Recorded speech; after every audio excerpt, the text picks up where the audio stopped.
नमस्कार प्रिय दर्शकों, आज मैं हाजिर हूँ एक बेहद ख़ास विषय को लेकर के, जो कि आपको अपने कुंडली में बनने वाले नवग्रह की एक प्रतिकूल अवस्था को आप सकारात्मक फल प्राप्त कर सकते हैं। और यह फलादेश आपके लाल किताब के अनुसार है। क्योंकि लाल किताब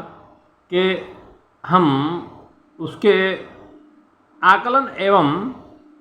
विधि को नहीं मानते हैं, क्योंकि एक तरीके से हम ये समझ पाते हैं कि नहीं, इनका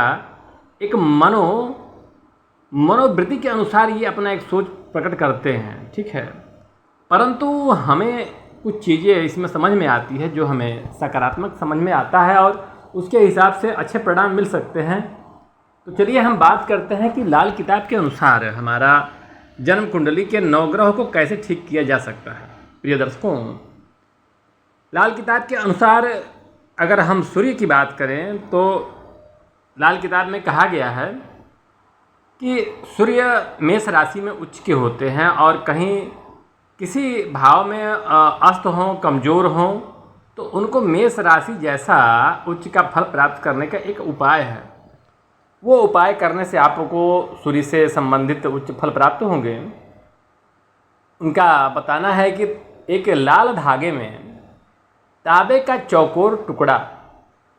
लेकर के माला बनाएं और उसे अपने गले में धारण करें। इससे आपका सूर्य उच्च का हो जाएगा और आपको अच्छे रिजल्ट देना चालू कर देंगे। वहीं हम बात करें चंद्र ग्रह का, तो चंद्र ग्रह आपका दूसरी राशि में उच्च का होते हैं और कहीं अगर यह कमज़ोर स्थिति में हो तो इन्हें उच्च फल प्राप्ति का एक जो उपाय है लाल किताब के हिसाब से, अगर आप प्रतिदिन अपने माथे पर सफ़ेद चंदन का तिलक लगाना शुरू करते हैं तो आपका चंद्रमा दूसरे भाव में शिफ्ट हो जाएंगे, अर्थात आपको उच्च फल देना चालू कर देंगे। और हम वहीं मंगल की बात करें लाल किताब के हिसाब से, तो प्रिय दर्शकों, मंगल 10वें घर में उच्च का होते हैं। उसी प्रकार हम 10वें घर के मंगल अगर कमज़ोर हों, बात समझिएगा, जो 10वें घर का मंगल उच्च का होते हैं और कहीं कुंडली में किसी भाव में कमज़ोर हों, तो उनका 10वें घर में शिफ्ट करने के लिए आप 10 चुहारे या 10 तांबे के एक समान टुकड़े किसी ऐसी जगह दबा दें जिसे सरकारी इमारत की परछाई पड़े। यह बहुत ही गहरा रिश्ता है, जो कि मंगल एक सरकार से संबंधित,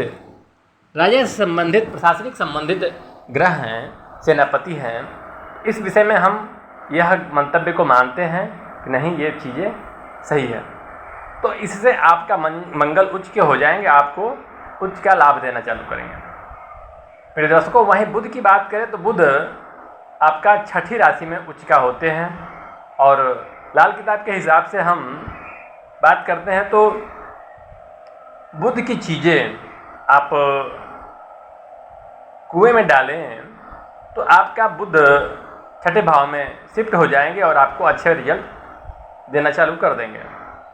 गुरु बृहस्पति की बात करें तो गुरु बृहस्पति 4थी राशि में उच्च का होते हैं, जो कि कर्क राशि होता है। और अगर कहीं कुंडली में इनका भाव कमज़ोर हो तो लाल किताब के अनुसार इनका उपाय 400 ग्राम या 4 किलो चने की दाल या 4 हल्दी गठिया लगातार 4 बृहस्पतिवार को जल प्रवाह करना शुरू कर देते हैं तो आपका गुरु 4थे घर में शिफ्ट हो जाएंगे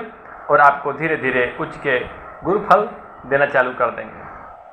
वहीं बात करते हैं शुक्र ग्रह का, तो शुक्र ग्रह आपकी 12वीं राशि में उच्च का होते हैं और लाल किताब के हिसाब से 12वें घर का शुक्र उच्च का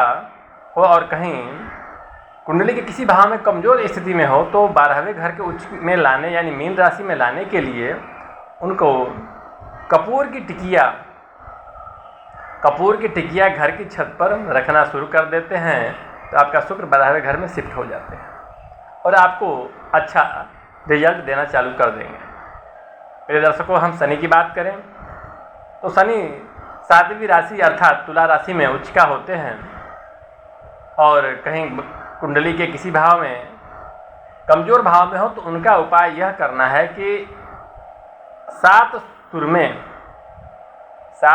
सुरमा का टुकड़ा एक साथ किसी खाली उपजाऊ जमीन में दबा देते हैं तो आपका शनि 7वें घर में शिफ्ट हो जाते हैं और आपको अच्छा फल देना चालू कर देते हैं। प्रिय दर्शकों, यह एक बेहद लाल किताब के अनुसार बताया गया खास प्रयोग है जिसे करके हम अपने कुंडली के ग्रहों को सुधार सकते हैं। और ट्राई करने में जाता क्या है, अगर मान लीजिए कि इतना करने से आपका भाग्य जीवन सफल हो जाता है तो इसमें कोई बुराई नहीं है। प्रिय दर्शकों, आगे के लिए जय श्री राम।